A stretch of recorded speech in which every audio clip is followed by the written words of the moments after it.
이것이 진정한 디지털 트랜스포메이션의 미래다 라는 걸 제대로 보여준 게 이번에 존디어의 행사가 아닐까 싶습니다.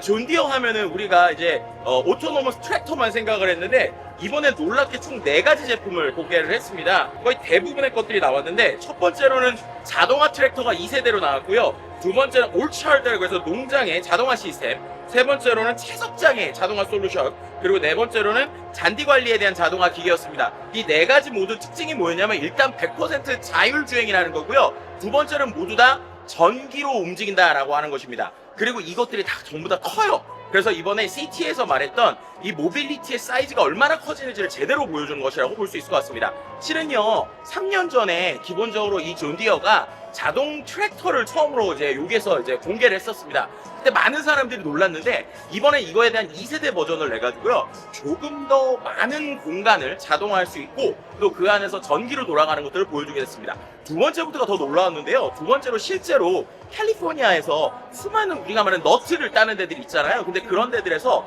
75% 이상이 이제 캘리포니아에서 나오는데 이제 이 부분에서 이게 계속 노동력 문제가 있다는 거예요. 그런데 이번에 나온 게 20년 이상 거기서 실제로 농장에서 일을 하신 농부분이 나와서 예전엔 이거를 자동화한다는 게 말이 안 된다고 생각을 했는데 실제로 이게 자동화가 돼서 놀랐다라는 얘기를 했습니다. 실제 어떤 솔루션이냐면 나무들을 계속 지나가면서 이 녀석이 농약을 쫙쫙쫙쫙 뿌리면서 가는 거예요. 근데 이게 실제로 이제 노동력에 대한 도움을 주는 거고요. 세 번째, 전 이거 보고 정말 감동을 먹었는데 공장에서 기존의 존디어가 이제 우리가 말하는 포크레인들은 있었거든요. 근데 이제 제일 어려운 것 중에 하나가 그거를 싣고 가는 녀석이잖아요. 우리가 말하는 덤프트럭. 근데 덤프트럭이 자동화가 돼 있습니다. 그래서 덤프트럭이 쫙 나오다가 공장에 있는 사람이 멋있게 보는데 사람이 없어요. 사람이 없고 그 큰 덤프트럭에다가 사람들이 다 이제 이제 어떻게 보면은 돌들을 실었는데 그게 알아서 와가지고 거기 있는 위치를 보여주는 이런 식의 자동화도 보여줬고, 네 번째, 이건 미국에서 상당히 많을 것 같은데 우리가 말하는 잔디 깎기 기계 역시도 이 자동화, 전동화가 가능했습니다. 근데 이 모든 걸 보면 우리가 야, 이렇게 되면은 이 사람이 두려워하는 거 아니야 라고 생각하지만 존디어는 절대 그런 얘기를 안 합니다. 왜냐? 이 모든 4가지의 가장 큰 이유가 미국에서는 실제 노동력이 부족하다라고 하는 얘기를 먼저 했기 때문인데요. 실제로 이들이 무슨 얘기를 했냐면 농부의 평균 연령이 지금 58세이고 그들이 12시간에서 18시간의 긴 노동시간을 불구하고 수요를 충족시키기가 어렵다. 그렇기 때문에 기본적으로 대체할 자동화가 필요하다라는 얘기도 했습니다.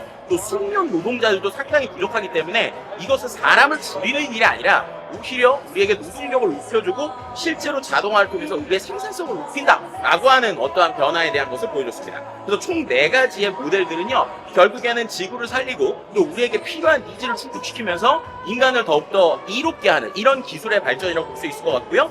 자동화 그리고 전동화라는 것이 어떻게 구체화되고 있는지 존디어가 보여준 2022년부터의 비전이 하나씩 현실화되고 있다라고 말씀드릴 수 있을 것 같습니다. 진짜 이게 제대로 된 디지털 트랜스포메이션이구나 라고 하는 것을 느낄 수 있어서요, 역시 항상 이 받는 존디어의 모자가 창피하지 않다, 올해는 이 존디어가 더 뜨겠구나 라는 생각을 해보게 됐습니다. 지금까지 CES 현지에서 김덕진이었습니다.